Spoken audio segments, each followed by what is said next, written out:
The bank called me and said, "I don't think that's you. Your wife is here right now, with a man who looks just like you." I replied, "That's impossible. She's visiting her sick mom." The voice said, "Please come in right away. I'm glad to have you here. Follow my story until the end and comment the city you're watching from, so I can see how far my story has reached." My name is Edwin. I'm 49 years old, and I thought I knew my wife. I thought I knew everything about the woman I'd shared a bed with for 5 years, the woman who brought me coffee every morning and kissed my cheek before I left for work. I was wrong about everything. It was a Tuesday afternoon in December when my phone rang at work. The caller ID showed First National Bank, and I almost didn't answer. I was buried in quarterly reports, and the last thing I needed was another sales pitch for a credit card I didn't want. But something made me pick up. "Mr. Edwin Hartwell?" The voice was female, professional, but there was something underneath it that made my stomach tighten. "Yes, this is Edwin." "Sir, I'm calling from First National Bank. I need to ask you something, and please don't think I'm crazy. But are you currently at our downtown branch?" I blinked, setting down my pen. "No, I'm at my office." "Why would you ask that?" There was a pause, and I could hear papers shuffling in the background. "Sir, I don't think that's you here at the bank. Your wife is here right now with a man who looks exactly like you, and they're trying to access your joint savings account." The words hit me like a punch to the chest. I felt the air leave my lungs as I gripped the phone tighter. "That's impossible. My wife Jolene is visiting her sick mother across town. She left this morning." "Sir," the voice continued, and now I could hear the concern clearly, "I think you need to come in right away. There's something very wrong here." I hung up the phone and stared at it for several seconds, my mind spinning. Jolene visiting her mother, that's what she'd told me. She'd been making these trips twice a week for the past 2 years, ever since her mother's health started declining. The medical bills had been mounting, and we'd been covering them together. It was one of the things I loved about Jolene, how devoted she was to her family. But now a bank employee was telling me she was downtown with someone who looked like me. I grabbed my jacket and keys, my hands shaking slightly as I locked my office door. The drive to the bank felt like it took forever, even though it was only 12 minutes. My mind raced through possibilities, trying to make sense of what the woman had told me. Maybe it was a case of mistaken identity. Maybe Jolene had finished at her mother's early and needed to handle some banking business. Maybe the man with her was a bank employee helping her, and the woman on the phone was confused. But deep down, something cold was spreading through my chest, a feeling I couldn't name but recognized as dread. First National Bank sat on the corner of Main and Fifth, a brick building that had been there since the 1970s. I'd been banking there for 8 years, and most of the employees knew me by name. The parking lot was half full, and I found a spot near the front entrance, my heart pounding as I walked through the glass doors. The lobby smelled like that particular mixture of air conditioning and carpet cleaner that all banks seem to have. A few customers waited in line for the tellers, and everything looked normal. Too normal, considering the phone call that had sent me racing across town. I approached the customer service desk, where a woman in her 50s with graying hair and kind eyes looked up at me with obvious relief. "Mr. Hartwell, thank goodness you're here." She stood up quickly, glancing around the lobby. "I'm Margaret. We spoke on the phone." "Where are they?" I asked, my voice coming out rougher than I intended. Margaret gestured toward a small conference room visible through glass walls near the back of the bank. "They left about 10 minutes ago, but Mr. Hartwell, you need to see what happened here." She led me to her desk and pulled out a folder thick with papers. "This isn't the first time we've seen strange activity on your accounts. Over the past 18 months, there have been multiple attempts to access your savings using documentation that seemed legitimate but felt off." My stomach dropped. "What kind of attempts? Withdrawals, transfer requests, inquiries about your account balances, always when you were supposedly out of town for work?" Margaret opened the folder and showed me a stack of transaction records. The man today had identification that looked perfect, but something about him just felt wrong. And when your wife couldn't answer basic security questions about your account history, I knew we had a problem. I stared at the papers, my vision blurring slightly. "What kind of security questions?" "The date you opened your first account with us, your mother's maiden name, the amount of your initial deposit. Basic things any spouse should know, especially since your wife is listed on the account." The cold feeling in my chest was spreading, reaching my fingertips. Jolene didn't know any of those things because she'd never asked. In 5 years of marriage, she'd never shown interest in our financial history or details. I'd thought it was because she trusted me to handle everything, but now that trust felt different, naive. Margaret lowered her voice and leaned closer. Mr. Hartwell, I've been working in banking for 27 years. I've seen identity theft, fraud, all kinds of financial crimes, but this feels personal. This feels like someone very close to you has detailed information about your life and is using it against you. I sat down heavily in the chair across from her desk. How much did they try to access? $45,000 from your joint savings account, the full balance. The number hit me like another punch. $45,000, money we'd saved together over 5 years. Money I'd earned through overtime and weekend shifts. Money that was supposed to be for our future. Maybe a down payment on a bigger house or a vacation we'd been talking about. Did they get it? I asked, though I wasn't sure I wanted to know the answer. No. I stopped the transaction when something felt off, but Mr. Hartwell, they had all the right paperwork. Identification, authorization forms, even what looked like a power of attorney document giving your wife permission to make large withdrawals. I rubbed my forehead, feeling the beginning of a headache. I never signed any power of attorney. Margaret nodded grimly. That's what I was afraid of. She pulled out another sheet of paper. This one a photocopy of a driver's license. This is the ID the man presented. I stared at the license and my blood went cold. The name was mine, Edwin Michael Hartwell. The address was correct. Even the height and weight were accurate, but the face in the photo, while incredibly similar to mine, was subtly wrong. The nose was slightly different, the jawline a bit broader, the eyes set just a fraction wider apart. This man looks like your twin brother, Margaret said quietly. I don't have a twin brother, I replied automatically. But even as I said it, something was nagging at the back of my mind. Something Jolene had mentioned once years ago about family she didn't talk about. Family that was complicated, she'd said, and left it at that. Margaret handed me one more paper. There's something else you need to see. This morning, before they arrived, we received a call from someone claiming to be you, asking about procedures for large withdrawals. The caller knew details about your account that only you should know. I looked at the call log she showed me. The timestamp was 9:47 this morning. At 9:47 this morning, I was in my office, reviewing budget reports for my department. I had proof of that, timestamps on emails I'd sent, a conference call I'd joined at 10 o'clock.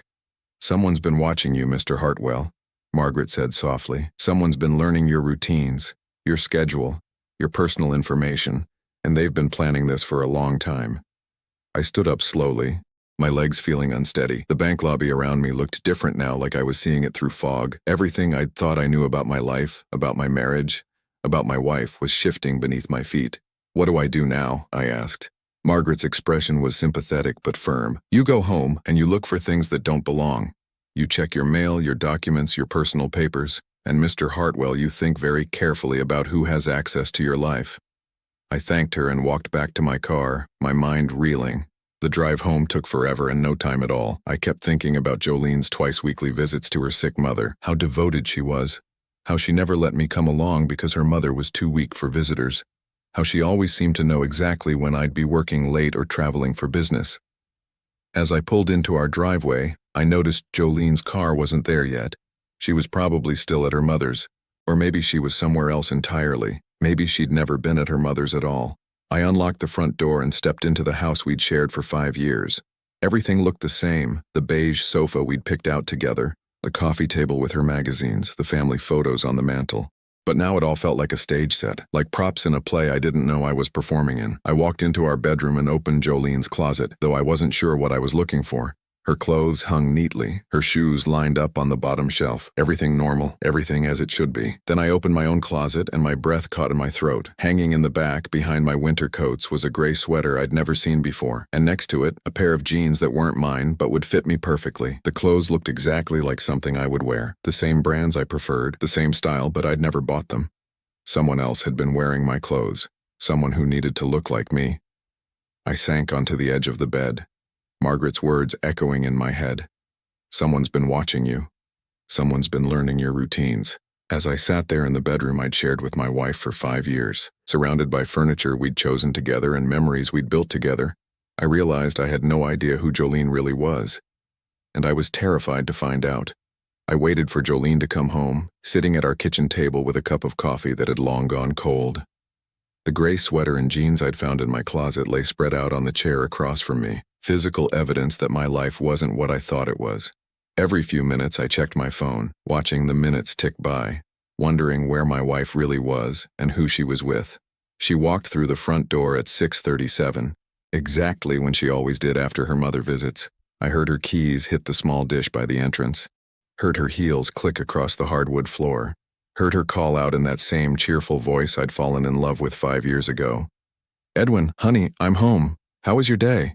"In the kitchen," I called back, my voice steadier than I felt. Jolene appeared in the doorway, and for a moment I just looked at her. Really looked at her. She was 34 years old, with shoulder-length blonde hair that she kept perfectly styled, green eyes that always seemed to sparkle with warmth, and a smile that had made me feel like the luckiest man in the world. She was wearing a navy blue dress I'd complimented her on just last week, and she looked exactly like the woman I'd married. But something was different. Now that I was looking for it, I could see a tightness around her eyes, a carefully controlled quality to her movements that I'd never noticed before. "How's your mother?" I asked, gesturing for her to sit down. Jolene's smile flickered for just a fraction of a second before returning full force. "Oh, you know how it is. Some days are better than others. The physical therapy is helping, but she gets so tired." She moved toward the refrigerator, not sitting down. "Dr. Martinez thinks we might need to increase her medication again." I nodded, watching her face carefully. "That's expensive." "Well, it's family," she said, her back to me as she reached for a bottle of water. "We do what we have to do. What's her doctor's full name again? I might want to call and ask about payment plans." Jolene froze for just a moment, her hand still on the refrigerator handle. "Oh, honey, you don't need to worry about that. I handle all the medical stuff. You know how confusing all those insurance forms can be." She turned around with a bright smile, but I caught something in her expression that made my stomach clench. It was the look of someone who'd been caught off guard and was buying time to think. "Actually, I called the insurance company today," I said, keeping my voice casual. "They said there's a problem with Mom's coverage." "What kind of problem?" Jolene's voice was still light, but she was gripping the water bottle tighter than necessary. "They said her policy was canceled 8 months ago for non-payment." The silence that followed stretched between us like a taut wire. Jolene blinked once, twice, and I watched her face carefully. A skilled liar would have had a ready response, an explanation about insurance mix-ups or billing errors, but Jolene looked genuinely shocked, like she'd been slapped. "That can't be right," she said finally. "I've been paying those premiums every month." "With what money?" I asked quietly. "Because I looked at our bank statements, Jolene. $3,000 every month for medical expenses, but if there's no insurance coverage, where's that money been going?" The water bottle slipped from her hands and clattered to the floor. Neither of us moved to pick it up. Jolene stared at me, and for the first time since I'd known her, I saw fear in her green eyes. "Edwin, I can explain," she said, but her voice was different now, smaller, less sure. "Can you? Because I had an interesting conversation at the bank today." Her face went pale. "The bank?" "Someone tried to withdraw $45,000 from our savings account today. A man who looked exactly like me, accompanied by my wife. But here's the thing, Jolene. I was at work all day and you told me you were with your mother." She sat down heavily in the chair across from me, right on top of the gray sweater I'd found. She didn't seem to notice, or maybe she did and was trying to hide it. Her hands were shaking now and she clasped them together on the table. "This is all a misunderstanding," she said, but the words came out rushed, desperate. "There must be some kind of identity theft. Someone's been using our information." I reached across the table and gently moved her hands aside, revealing the gray sweater beneath them. "Is this yours?" I asked.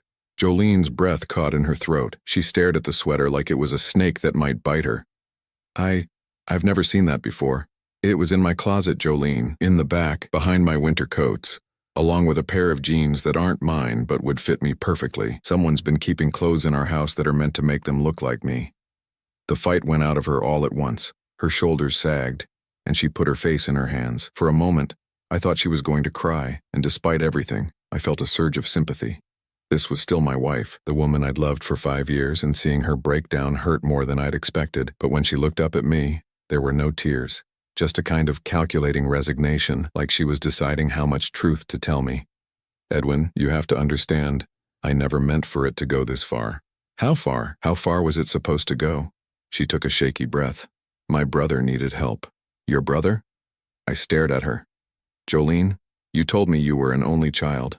5 years ago when we were dating, you said your parents died when you were young and you had no other family except your mother." I lied. The words came out flat, matter of fact. "I have a twin brother, Marcus. We look very similar to our respective spouses. It's something that runs in our family, strong genetic resemblance patterns." My mind was reeling. A twin brother. That explained the man at the bank, the man who looked like me but wasn't quite right. Where is he? He's been staying with my mother for the past 2 years. He lost his job, got into some financial trouble. He needed help getting back on his feet. And the medical expenses? The $3,000 a month? Jolene's voice got even smaller. That was for him, to help him pay his debts, get a fresh start. I knew you wouldn't understand. You're so careful with money, so I told you it was for Mom's medical bills. I felt like I was falling down a dark hole with no bottom. Your mother isn't sick. She is sick, just not the way I told you. She's sick with worry about Marcus, about what he might do if we don't help him. What he might do? Jolene, what are you talking about? She was quiet for a long moment, staring at her hands. When she spoke again, her voice was barely above a whisper. Marcus has done this before, with other people. He studies them, learns their habits, their routines. He becomes them temporarily, just long enough to access their money. The coffee cup in my hands felt ice cold. Are you telling me your brother is a professional con artist? He's family, Edwin. He's my twin brother. You don't understand what that bond is like, how connected we are. When he hurts, I hurt. When he's in trouble, I have to help him. I set the cup down carefully, afraid I might throw it if I held it any longer. How long have you been helping him rob me, Jolene? It's not robbery, she said quickly. It's borrowing. He always planned to pay it back once he got established somewhere new. $45,000 plus $3,000 a month for 2 years? That's $117,000. Jolene, how exactly was your unemployed brother planning to pay that back? She didn't answer, and in her silence, I heard the truth she couldn't say out loud. He'd never planned to pay it back. This had always been a long-term theft, and I had been the mark. How does he look so much like me? I asked, though I wasn't sure I wanted to know the answer. Jolene glanced up at me, then away. He's very good at what he does. He studies photos, practices mannerisms, even had some minor cosmetic work done to adjust a few facial features. And he had help. What kind of help? I gave him information about you, your habits, your schedule, your personal details, things a wife would naturally know about her husband. The betrayal cut deeper than any physical pain I'd ever experienced. I had trusted this woman with every detail of my life, my hopes, my fears, my daily routines, and she had cataloged it all and passed it on to a criminal who used it to steal from me. The bank employee said there had been other attempts over the past 18 months. How many times has he done this? Small amounts at first. 500 here, 1,000 there. Always when you were working late or traveling for business. I made sure he knew your schedule. I stood up abruptly, the chair scraping against the kitchen floor. How could you do this to me, Jolene? How could you sit across from me every morning, kiss me goodbye every day, lie in bed next to me every night, knowing what you were doing? For the first time, she looked genuinely remorseful. I love you, Edwin. I really do. This thing with Marcus, it's complicated. It's family obligation. It's not about my feelings for you. Your family obligation was to steal my life savings? No, it was supposed to stop after he got enough to relocate. But he kept needing more. And Mom kept saying he was almost ready to go legitimate. And I kept thinking just one more time, just a little bit more, and then it would be over. I walked to the kitchen window and stared out at our backyard, the small garden we'd planted together last spring, the patio furniture we'd picked out for summer barbecues. Everything looked normal, but nothing was real anymore. Where is he now? I asked without turning around. I don't know. After the bank thing didn't work today, he was supposed to call me, but he hasn't. And your mother? Is she even involved, or is she just another victim? Jolene's voice was barely audible. She raised us to look out for each other. She's always protected Marcus, made excuses for him. She knew what we were doing. I turned back to face her. We? Jolene, you keep saying we like you're equally guilty. You are equally guilty. You chose this. You chose to betray your husband to help your criminal brother steal from the man who loved you. She started crying then, quiet tears that streaked down her cheeks. I know how it sounds. But you don't understand what it's like to have someone you love be so desperate, so lost. I thought I could help him and protect you at the same time. Protect me? You've been robbing me for 2 years. I kept him from taking everything at once. I made sure he only took amounts you wouldn't notice right away. I was trying to buy time to figure out another way. The absurdity of it hit me like a slap. She thought she'd been protecting me by managing the pace of the theft. She thought she was being considerate by stealing smaller amounts over a longer period instead of taking everything at once. I need you to leave, I said quietly. Edwin, please. Let me explain everything. Let me help you understand. You've explained enough. I need you to pack a bag and go stay somewhere else tonight. I need time to think. Jolene wiped her eyes and nodded. Can I come back tomorrow? Can we talk about this more when you've had time to process? I looked at her, this woman I'd loved and trusted and planned to spend my life with, and realized I didn't know who she was at all. The person sitting in my kitchen was a stranger who looked like my wife, but had been lying to me for years. I don't know, I said honestly. I don't know anything anymore. As she gathered her things and prepared to leave, I wondered what else I didn't know. What other lies had she told me? What other secrets was she keeping? But what scared me most was the thought that this might not be over, that Marcus, wherever he was, might not be finished with me yet. I didn't sleep that night, how could I? Every sound in the house made me jump, and every creak of the floorboards had me wondering if someone was trying to break in. The gray sweater and jeans still lay on the kitchen table where I'd left them, physical proof that my life had been invaded by a stranger who looked like me. At 3 in the morning, I gave up on sleep and made coffee. As I sat at my kitchen counter, staring out at the dark street, I realized I needed answers. Real answers. Not the carefully parsed half-truths Jolene had fed me. If I was going to figure out how deep this went, I needed to do some investigating of my own. I started with the obvious place, our home office. Jolene handled most of our household paperwork, and I'd always been grateful for that. She was organized, detail-oriented, and I trusted her to manage everything from insurance policies to tax documents. Now that trust felt like the biggest mistake of my life. The file cabinet was locked, which should have been my first clue. In 5 years of marriage, I'd never once seen Jolene lock that cabinet. When I asked about it once, she'd laughed and said she was protecting our important documents from burglars, as if anyone would break in just to steal our mortgage papers. It took me 20 minutes to find the key, hidden in the back of her jewelry box behind a pair of earrings I'd given her for our 3rd anniversary. My hands were shaking as I unlocked the cabinet, though I couldn't tell if it was from caffeine or nerves. The first folder I pulled out was labeled Medical Expenses, in Jolene's neat handwriting. Inside were dozens of invoices, all apparently from Dr. Martinez's office, all billing for her mother's ongoing treatment. The amounts were staggering. $3,200 for physical therapy, $2,800 for specialist consultations, $4,100 for emergency treatments. But as I looked closer, something didn't add up. The letterhead was wrong. Slightly off-center, the font not quite matching the clinic's website that I pulled up on my phone, and the invoice numbers followed a pattern that seemed too neat, too sequential. These weren't real medical bills. They were forgeries. The second folder was worse, much worse. It was labeled Property Management and contained documents I'd never seen before. A deed transfer form for our house dated just 6 months ago, showing that the property had been transferred from both our names to just Jolene's name. Below that, a mortgage refinancing agreement that I'd apparently signed, taking out a home equity loan for $190,000 against the house. I stared at the signature on the refinancing paperwork. It looked like mine, but I'd never signed this document. I'd never even seen it before this moment.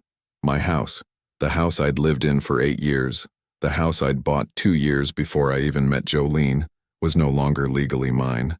The third folder made my blood run cold. It contained copies of identification documents for someone named Marcus Reeves. Driver's license, social security card, passport, even a birth certificate. But the photo on the driver's license showed the face I'd seen at the bank. The man who looked like me but wasn't quite right. Attached to the ID documents was a handwritten note in Jolene's writing. Practice schedule. Edwin leaves for work 7:45 a.m. Monday, Friday. Gym Tuesdays, Thursdays, 6:30 p.m. Business trips first week of every month. Favorite restaurants, Romano's, Friday nights. Coffee shop on 5th Street, Saturday mornings. Signature practice on back. I flipped the paper over and my stomach dropped. Someone had been practicing my signature over and over, getting progressively better at mimicking my handwriting. At the bottom of the page, in perfect imitation of my signature, were the words, Edwin Michael Hartwell, repeated dozens of times. But there was more, a timeline written in Jolene's hand, showing dates and activities going back 2 full years. Month 1 to 3, information gathering phase, establish trust and daily routines. Month 4 to 8, documentation collection, copy important papers, establish banking patterns. Month 9 to 12, small withdrawals begin, test security measures and response times. Month 13 to 18, increase withdrawal amounts, establish medical emergency narrative. Month 19-24, property transfer and equity extraction, prepare for final phase. Month 25 plus, complete asset transfer and relocation. I was looking at a 2-year plan to steal my entire life, written in my wife's handwriting. At the bottom of the timeline, in different handwriting that was darker and more aggressive, someone had added, "If Edwin becomes suspicious before completion, implement contingency plan. Make it look like an accident." My hands started shaking so badly I nearly dropped the papers. Contingency plan. Make it look like an accident. They weren't just planning to rob me. If I got too close to the truth, they were planning to kill me. I grabbed my phone and called the number Margaret at the bank had given me, even though it was 4 in the morning. It went straight to voicemail, so I left a message asking her to call me as soon as possible. Then I called the police. 911, what's your emergency? I need to report identity theft and fraud, I said, trying to keep my voice steady. And possibly a conspiracy to commit murder. The officer who came to my house was named Detective Sarah Chen, a woman in her 40s with sharp eyes and a no-nonsense manner. She sat at my kitchen table looking through the documents I'd found while I told her everything that had happened. "Mr. Hartwell," she said when I finished, "you're lucky you found these when you did. Based on this timeline, you were very close to the final phase of their operation. What would the final phase have involved?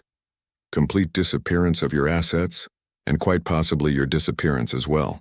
That note about making it look like an accident, we take those threats very seriously." Detective Chen photographed every document, then carefully placed them in evidence bags. "We'll need to coordinate with the FBI on this. Interstate fraud, identity theft, conspiracy. This is much bigger than a local case. What about Jolene and her brother? We'll put out a bolo, be on the lookout alert, for both of them. Do you have any idea where they might have gone?" I thought about it. In 5 years with Jolene, she'd never mentioned friends or family beyond her mother and the brother she'd claimed didn't exist. She'd always said she was a private person, that she preferred small social circles. Now I realized it was because she'd been lying about her entire background. "Her mother," I said suddenly. "She's been visiting her mother twice a week for 2 years. If that woman even exists, she might know where they went." Detective Chen nodded. "We'll need that address." I gave her the address Jolene had given me for her mother's apartment. Though I realized now I had no idea if it was real. Everything Jolene had told me was suspect. "Mr. Hartwell, I want you to understand something," Detective Chen said as she gathered her paperwork. "The people who did this to you are sophisticated criminals. This wasn't a crime of opportunity or desperation. This was a carefully planned, long-term operation designed to steal your entire life savings and possibly your life itself. How long do you think they've been doing this? Based on the level of organization and the quality of the forged documents, this isn't their first time. There are probably other victims out there who don't even know they've been robbed yet." After Detective Chen left, I sat alone in my house, or what used to be my house, trying to process everything I'd learned. The woman I'd loved for 5 years was a professional criminal. The life we'd built together was an elaborate con game. Even the house I was sitting in had been stolen from me through forged documents and identity theft. But what scared me most was realizing how close I'd come to losing everything, including my life. If I hadn't gotten that call from the bank, if Margaret hadn't been suspicious, if I hadn't found those documents when I did, I might have disappeared entirely. Another accident victim in a scheme that had probably claimed other lives. My phone rang just after 7 in the morning. Margaret from the bank. "Mr. Hartwell, I got your message. Are you all right? I'm alive." "Which is apparently better than I should have expected," I said, and told her about what I'd found. "Dear God," she said, when I finished. "Mr. Hartwell, there's something else you need to know. I did some more research after you left yesterday, and I found evidence of similar attempts at other banks in the area. Different names, different faces, but the same pattern. Couples where one spouse gradually gains access to all the other's financial information, then a man appears who looks remarkably like the victim." "How many other cases?" "At least 3 that I can find just in our area. And Mr. Hartwell, in 2 of those cases, the original account holder died in accidents shortly after large sums of money were withdrawn from their accounts.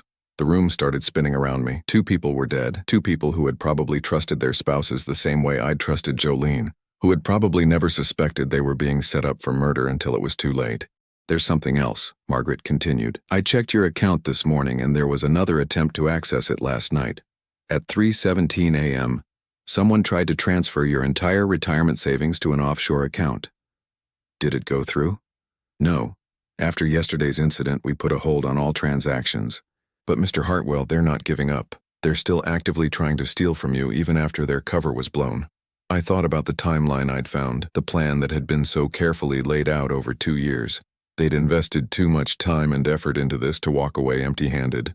They were going to keep coming for me until they got what they wanted or until someone stopped them. What do I do now? I asked. You stay somewhere safe and you let the police handle this. But Mr. Hartwell, you need to understand that these people are desperate now. Their plan failed, their cover is blown, and they've got nothing left to lose. That makes them extremely dangerous. As I hung up the phone, I realized I was no longer safe in my own home. The people who had been stealing my life for 2 years knew every detail about my routines, my habits, my hiding places. They knew when I left for work, when I came home, when I was vulnerable.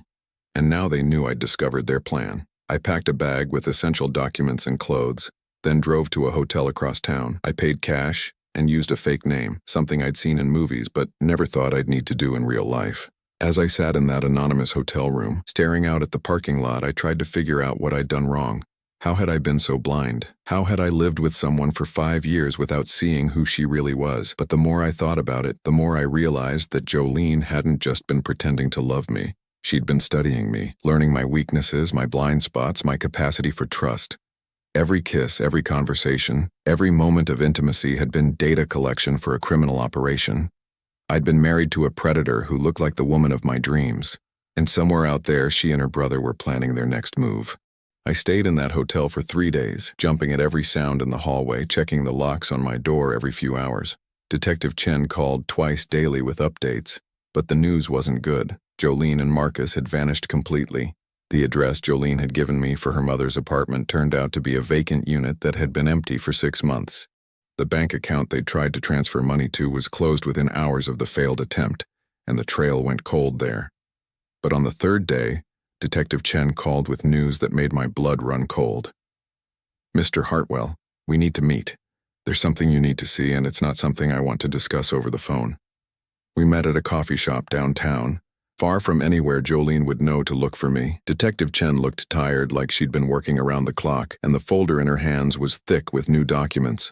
We've been investigating the other cases I mentioned, she said, sliding into the booth across from me, and we've uncovered something much bigger than we initially thought. She opened the folder and pulled out a series of photographs. Do you recognize any of these people? I looked at the photos, 3 couples all appearing happy and in love. In each photo, the women looked different hair colors, different styles of dress, different facial structures, but something about their expressions was familiar, a calculating quality in their eyes that reminded me of Jolene. I don't recognize them, I said. Look closer at the men. I studied the male faces in the photos and my stomach dropped. They all looked like variations of the same person, different hairstyles, different clothing, but the same basic bone structure, the same facial proportions. They looked like brothers. These are all Marcus? I asked. We think so. We think Marcus Reeves, or whatever his real name is, has been assuming different identities and targeting men who fit a specific profile. Financially stable, socially isolated, trusting personalities. Detective Chen pulled out another set of documents. And the women aren't random either. We think they're all the same person. I stared at her. What do you mean? Plastic surgery, hair dye, colored contacts, even dental work to change the shape of her face. The woman you knew as Jolene has been married at least 4 times under different names. Each time she and Marcus spend 2 to 3 years setting up their victims, then they drain their assets and disappear. The coffee in my cup had gone cold, but I couldn't have swallowed it anyway. You're telling me my entire marriage was fake? More than fake, professional. Mr. Hartwell, we think you were targeted specifically. The house you bought 8 years ago, your job, your social habits, they chose you because you fit their victim profile perfectly. She handed me a timeline that showed dates going back 7 years. We think they've been watching you longer than you realized. Small interactions over the years, casual meetings, background research. By the time Jolene accidentally met you at that bookstore 5 years ago, they already knew everything about your financial situation, your emotional vulnerabilities, your daily routines. I thought back to how I'd met Jolene. We'd both been reaching for the same book at the local bookstore, and she'd laughed and said I could have it if I'd discuss it with her over coffee. It had felt like fate, like one of those romantic meet-cute stories people tell at dinner parties, but it had been a setup from the beginning. What happened to the other men? I asked, though I was afraid to hear the answer. Detective Chen's expression darkened. Robert Mansfield, age 51, died in a car accident 6 months after his wife emptied their joint savings account. David Park, age 47, apparent suicide by drowning, 3 weeks after discovering his wife had transferred his house to her name. Michael Torres, age 53, fatal heart attack during what his wife claimed was an argument about money. but the autopsy showed signs of digitalis poisoning. They murdered them. We can't prove it yet, but yes, we believe so. The pattern is consistent. Once the men discover the theft or become suspicious, they die in ways that look accidental or natural. My hands were shaking again. I gripped my coffee cup tighter, trying to steady myself. How close was I? Based on the timeline in your house and the fact that they tried to access your retirement funds after their cover was blown, I'd say you were maybe weeks away from your accident. Detective Chen leaned forward, her expression serious. Mr. Hartwell, there's something else. We found evidence that they were planning something specific for you. She pulled out one more document, this one a handwritten note in Jolene's writing. We found this in a storage unit they rented under fake names. I read the note, and my vision blurred with rage. E's life insurance policy worth $250K, accidental death clause pays double, plan for hunting accident during annual trip to cabin. Marcus will be hunting partner witness. Clean gunshot wound, no signs of struggle. Story, gun misfired while E was cleaning rifle. M will comfort grieving widow, help settle estate. I set the paper down carefully, afraid I might tear it apart if I held it any longer. They were going to kill me on my hunting trip next month, apparently, and Marcus was going to be there as your new friend. Someone Jolene had introduced you to who shared your interest in hunting. He would have been the only witness to your tragic accident. The calculating coldness of it took my breath away. They'd planned to murder me in a way that would look completely natural, with Marcus right there to control the narrative and comfort my grieving widow. Jolene would have collected my life insurance, inherited what was left of my assets, and then disappeared to start the process all over again, with a new identity and a new victim. How many people have they killed? I asked. We don't know yet. We're working with federal authorities to trace their movements over the past decade. But Mr. Hartwell, we think you might be the first victim who discovered the truth in time to stop them. Detective Chen closed the folder and looked at me seriously. Which brings us to our next problem. They know you're alive, they know their plan failed, and they know you have evidence that could put them away for life. They're not going to just disappear and start over somewhere else. They're going to want to silence you permanently. So what do I do? We want to use you as bait.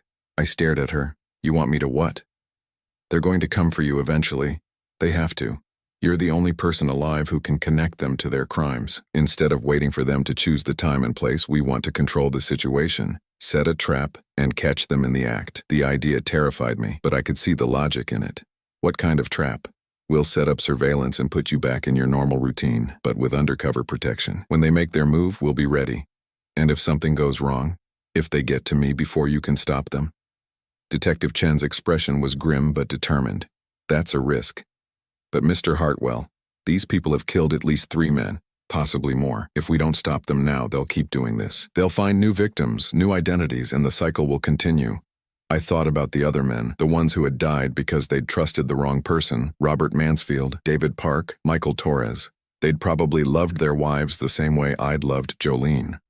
They'd probably never suspected they were being set up for murder until it was too late. If I do this, I said slowly, what are the chances you'll catch them? Good, they're desperate now, which means they'll make mistakes, and we'll be ready for them. I sat in that coffee shop for another hour, weighing my options. I could disappear, change my name, start over somewhere else, but that would mean spending the rest of my life looking over my shoulder, wondering if they'd found me, and it would mean other innocent men would die because I was too scared to help stop them. Or I could trust Detective Chen and the federal agents she was working with, put my life on the line to end this, once and for all. What would I have to do? I asked finally. Go back to your house. Resume your normal routine as much as possible. Go to work, go to the gym, follow the patterns Jolene documented, but you'll have protection, undercover agents posing as neighbors, surveillance equipment, panic buttons. The moment they show up, we'll be ready. And if they don't take the bait, they will. They have to. You know too much and they can't risk you staying alive. That evening, I checked out of the hotel and drove back to my house for the first time in 3 days. It looked exactly the same from the outside, but walking through the front door felt like entering a stranger's home. Everything reminded me of Jolene, the couch we'd picked out together, the kitchen table where we'd eaten breakfast every morning, the bedroom where she'd lied next to me night after night while planning my murder. Detective Chen introduced me to the agents who would be watching over me. Agent Martinez would be posing as a new neighbor across the street. Agent Thompson would be monitoring from a van disguised as a cable repair truck, and Agent Walsh would be my shadow, staying close enough to intervene if things went wrong, but far enough away to avoid detection. They'll probably watch you for a few days before making their move, Detective Chen explained. They'll want to make sure you're not under police protection, that you're following your normal routine. The key is to act natural. Act natural. As if anything about this situation could be natural. That first night back in my house, I barely slept. Every sound outside had me reaching for the panic button Detective Chen had given me. But morning came without incident, and I forced myself to go through my usual routine. Shower, coffee, check the news, leave for work at 7:45. At work, I tried to focus on my job, but my mind kept wandering. Were they watching me? Were they planning their next move? How long would I have to live this way, knowing that every day might be my last? But as the days passed, I found myself feeling something I hadn't expected, anger. Not just fear, but a burning rage at what they'd done to me, at what they'd done to the other men who hadn't been lucky enough to escape. They'd stolen 5 years of my life. They'd made me fall in love with a lie. They'd planned to murder me and collect money from my death. I wanted them caught. I wanted them to pay for what they'd done. And I was willing to risk everything to make that happen. For 5 days, nothing happened. I went to work, came home, went to the gym, followed the routine Jolene had so carefully documented in her notes. Every morning, I expected to see a familiar face watching me from across the street. Every evening, I wondered if tonight would be the night they made their move. The waiting was torture. Agent Martinez had moved into the house across from mine, posing as a divorced accountant who worked from home. Agent Thompson's cable repair van became a permanent fixture on my street, complete with orange cones and a work permit that would hold up to casual inspection. And Agent Walsh shadowed me everywhere, always staying just out of sight but close enough to intervene if needed. On the 6th day, things started to change. I was leaving for work when I noticed a new car parked 3 houses down from mine, a gray sedan with tinted windows, the kind of vehicle that was designed to be forgettable. As I drove past it on my way to the office, I couldn't see the driver clearly, but something about the silhouette seemed familiar. When I got to work, I called Detective Chen. "There's a gray sedan on my street," I told her. "License plate Echo Delta 7492. I heard her typing on her computer. "We're running it now. Stay calm, Mr. Hartwell. If it's them, we're ready." But I wasn't calm. After 6 days of nothing, the sudden appearance of watchers felt like the beginning of the end. They were here, and soon this nightmare would be over one way or another. The gray sedan was gone when I came home from work, but I knew they'd been watching, learning my patterns all over again, making sure I wasn't under protection, planning their approach. That night, Detective Chen called with confirmation. "The sedan is registered to a company that doesn't exist. Fake registration, fake insurance, probably stolen plates. It's them. What happens now?" "We wait for them to make their move. They won't do anything tonight. They'll want to watch you for at least a few more days to make sure you're alone. But Mr. Hartwell, when they do act, it'll be fast. They can't afford to let this drag out." I barely slept that night, and when I did, I dreamed about the hunting trip I'd never taken. In the dream, I was cleaning my rifle when it went off, and Marcus was there, shaking his head sadly as he called 911 to report the tragic accident.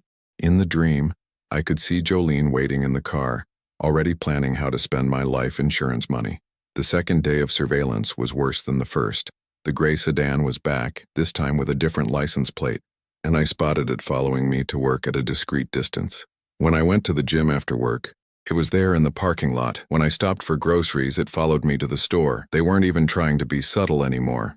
They wanted me to know I was being watched, wanted me to feel scared and isolated. It was psychological warfare, designed to make me panic and do something stupid. But I had advantages they didn't know about. Every time I spotted their surveillance, I pressed the small button on my keychain that signaled my location to the federal agents watching over me. Every route I took was being monitored by people who were far better at this game than Marcus and Jolene. On the 3rd day, the pattern changed again. I was at work when my secretary, Linda, knocked on my office door. "Mr. Hartwell, there's a woman here to see you. She says she's your wife." My blood went cold. "What does she look like?" Linda looked confused by the question. "Blonde hair, green eyes. Very pretty. She seems upset about something." "Jolene. She was here, at my workplace, taking an enormous risk by showing her face in public. Either she was desperate, or this was part of some larger plan I couldn't see yet." "Tell her I'll be right out," I said, then immediately pressed the panic button Detective Chen had given me. I walked to the lobby on unsteady legs, my heart pounding so hard I was sure everyone could hear it. And there she was, sitting in one of the leather chairs near the reception desk, looking exactly like the woman I'd fallen in love with 5 years ago.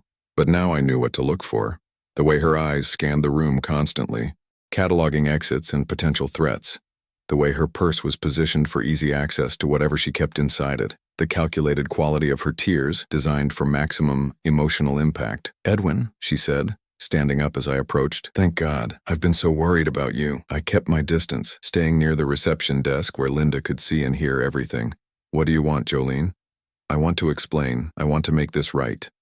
She took a step toward me, and I took a step back. "Can we talk privately, please?" "No. Anything you have to say, you can say here." Her expression flickered, and for just a moment I saw frustration beneath the mask of concern. "Edwin, you don't understand what you've gotten yourself into. There are people involved in this who are very dangerous. If you don't drop the police investigation, they're going to hurt you." I almost laughed at the audacity of it. She was threatening me while pretending to warn me about threats from other people. "What people?" "Marcus isn't who you think he is. He's not just my brother. He works for some very bad people, and when this job went wrong, they blamed him. Now they want to clean up the mess, and that includes anyone who can identify him." It was a clever story. If I hadn't seen the documents in our file cabinet, if I didn't know the truth about their operation, I might have believed it. Jolene wasn't just a victim caught up in her brother's crimes. She was a concerned wife trying to protect her husband from dangerous criminals. "So you're saying Marcus threatened me?" "I'm saying Marcus answers to people who don't leave loose ends. And right now, Edwin, you're a very dangerous loose end." She was still trying to manipulate me even now, still trying to make me believe that she was on my side, that we could work together to solve this problem. "What do you want me to do?" I asked. "Drop the investigation. Tell the police you were mistaken, that it was all a misunderstanding. Take the money you still have and disappear for a while. I can help you start over somewhere safe." "And you? What happens to you in this scenario?" "I disappear too. We both start over, separately. It's the only way to keep you safe." I stared at her. This woman who had shared my bed for 5 years while planning my murder, and felt nothing but cold disgust. "You're still lying to me." Her mask slipped again just for a second, and I saw the calculation in her eyes. "Edwin, please. I know you don't trust me, but I'm trying to save your life. Why should I believe anything you say?" "Because I love you." The words came out with perfect sincerity, and if I hadn't known better, I might have believed them. "I know how this looks, I know what you think happened, but my feelings for you were always real." That was the most insulting lie of all. Love wasn't a game you played while planning someone's murder. Love wasn't studying someone for 2 years so you could steal their life more efficiently.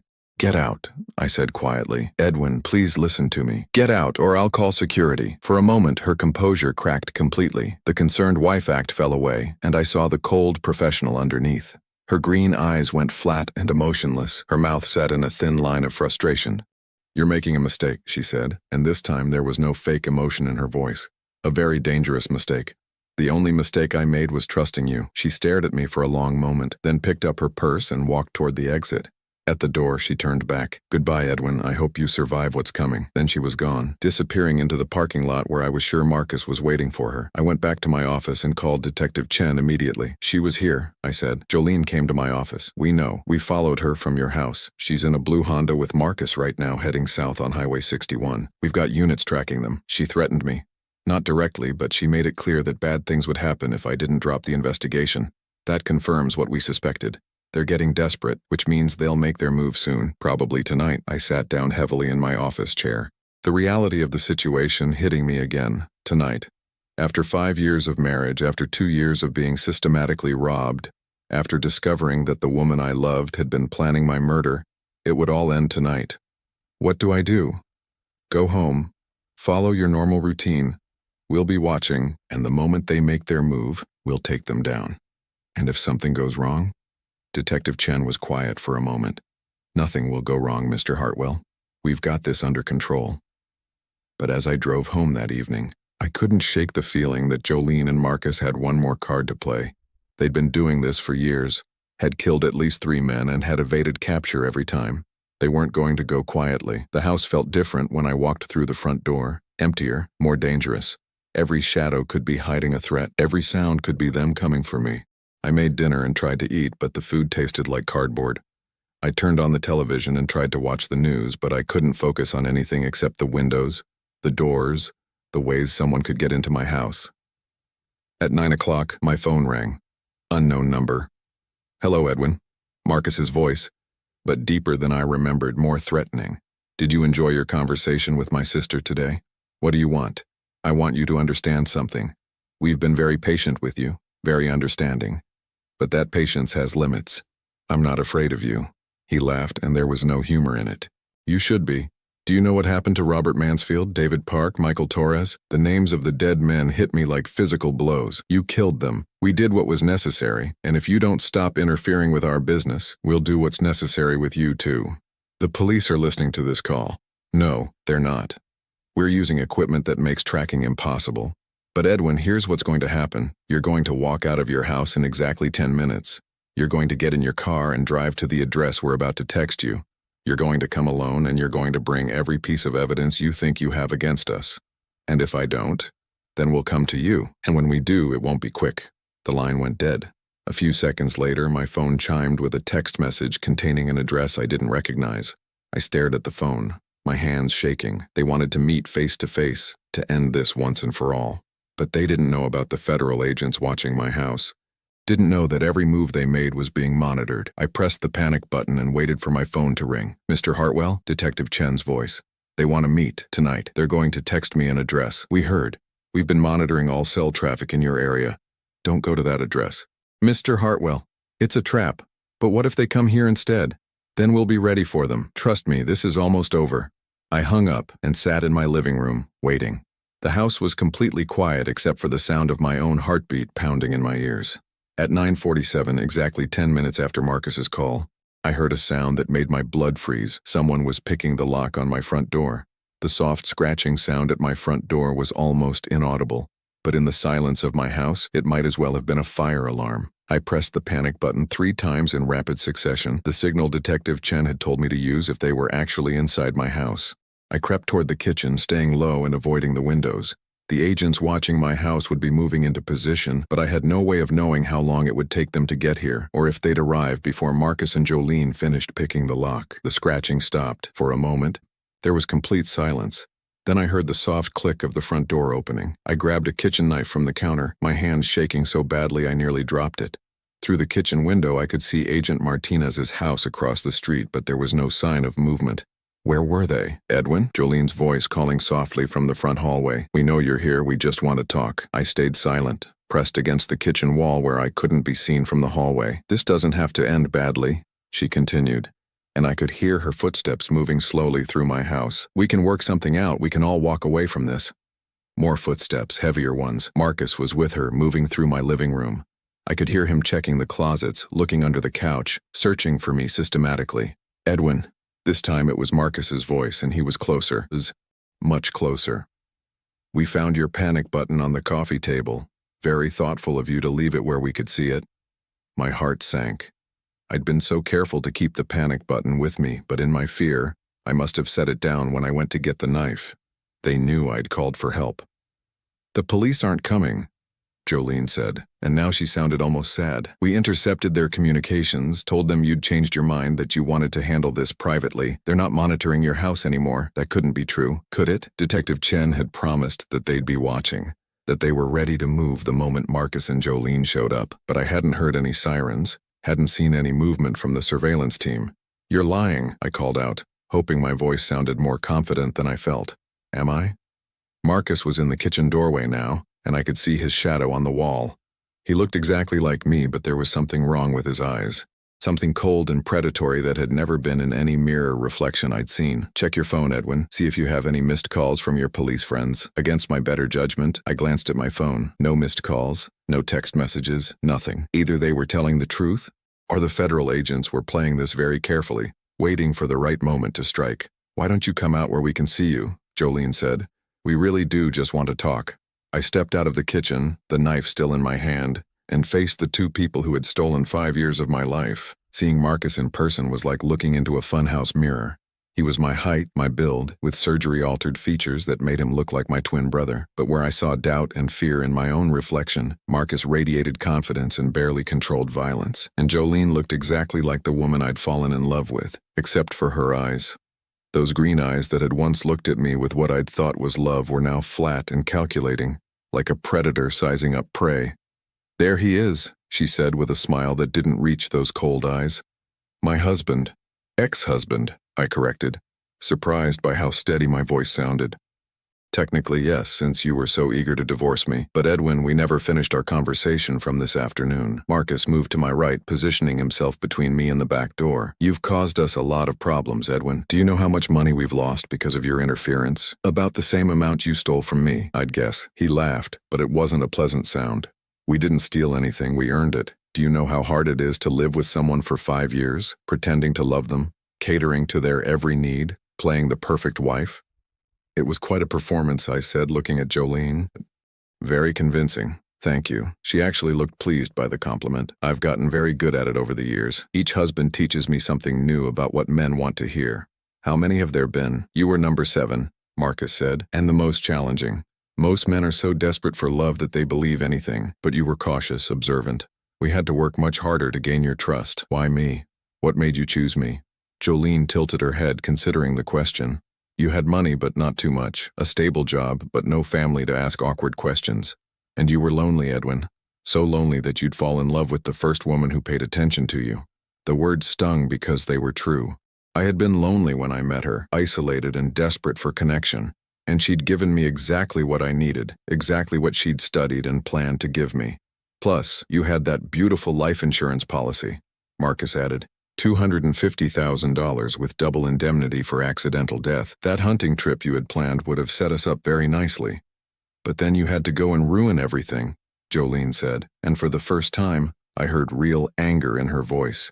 You couldn't just accept the story about my sick mother. You had to start investigating, asking questions, making phone calls. Sorry to inconvenience your murder plans. Murder is such an ugly word, Marcus said. We prefer to think of it as accelerated inheritance.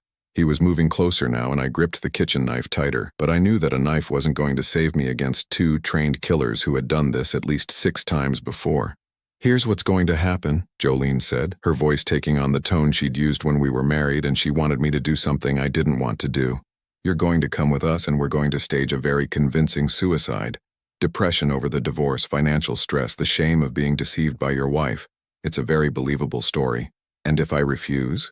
Marcus pulled a gun from his jacket, a small silver revolver that looked almost delicate in his hands. Then we'll stage it anyway, but it'll be messier, more painful for you. I looked at the gun, then at the 2 people who had planned to kill me, and felt something unexpected, relief.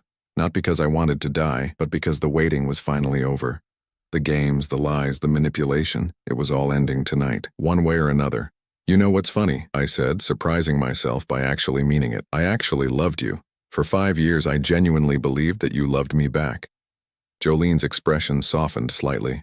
I know you did, and Edwin, in my own way, I did care about you. You were kind to me, generous, trusting. If I were a different person, if I had a different life, I might have actually fallen in love with you. But you're not a different person. No, I'm exactly who I need to be. Marcus raised the gun, pointing it at my chest. Enough talking. We need to finish this and get out of here. That's when the lights went out. The house plunged into complete darkness, and for a moment nobody moved. Then chaos erupted. I heard Jolene gasp, heard Marcus curse and swing the gun toward where he thought I was standing. I dropped to the floor and rolled toward the living room, hoping to put some furniture between me and the gun. Federal agents, drop your weapons.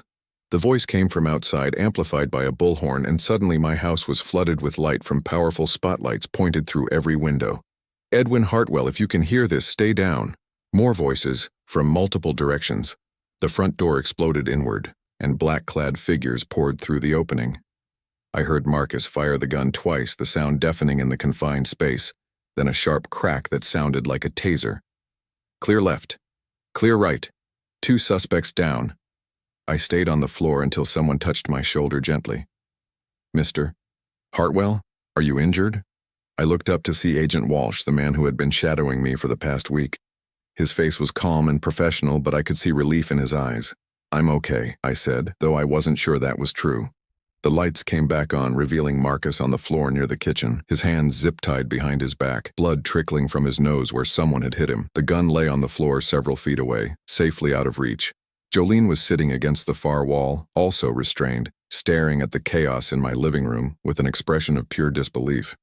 How? She said, looking directly at me. How did you know? Agent Walsh helped me to my feet. The panic button worked exactly as designed, Mrs. Reeves. We were in position the entire time. But you intercepted their communications, she protested. You told them he'd changed his mind. No, Detective Chen said, appearing in my doorway with a satisfied expression. We let you think you'd intercepted our communications. We wanted you to believe you were in control, that you'd successfully isolated Mr. Hartwell. I stared at her. You knew they were coming. We've been tracking their movements since they left your office this afternoon. The phone call, the unlocked door, everything was part of a carefully orchestrated plan to get them inside your house where we could arrest them safely. Marcus was struggling against his restraints, his face twisted with rage. This isn't over. There are others. People you don't know about, people who will come for you. Actually, Detective Chen said, pulling out a thick folder. We've been quite busy while you've been focused on Mr. Hartwell. We've arrested 6 members of your organization in 4 different states. Your operation is finished. The look of shock on Jolene's face was almost worth 5 years of lies. As they led her toward the door, she stopped and looked back at me one last time. I meant what I said, Edwin. If things had been different, if I had been different, I might have actually loved you. But you're not different, I said, echoing her words from earlier. You're exactly who you chose to be. She nodded once, then looked away. After they were gone, after the statements were taken and the evidence collected, I sat alone in my living room, surrounded by the debris of the night's events. Agent Walsh had offered to arrange for me to stay in a hotel, but I'd declined. This was my house, and I wasn't going to let them drive me away from it anymore. Detective Chen appeared in my doorway one last time before leaving. Are you sure you're all right, Mr. Hartwell? I thought about it. My marriage had been a lie. My house had been stolen and would need to be legally recovered. My savings account had been emptied and my trust in other people had been shattered. But I was alive. And for the first time in 2 years, I knew exactly who I was and what my life was worth. I'm fine, I said. And for the first time since this nightmare began, I actually meant it. 6 months later, I received a letter from the federal prison where Jolene was serving her sentence, 25 years to life with no possibility of parole.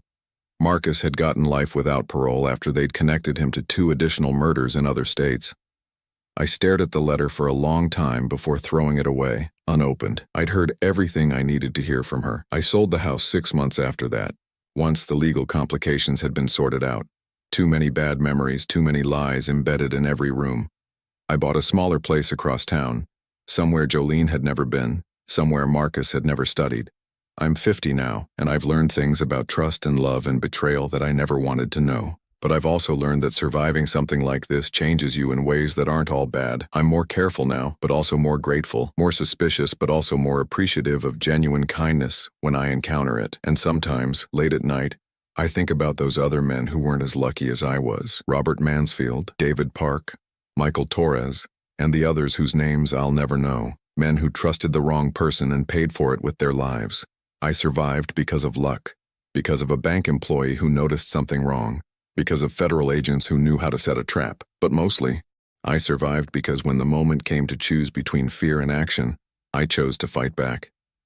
That choice saved my life, and it's a choice I'll never regret making.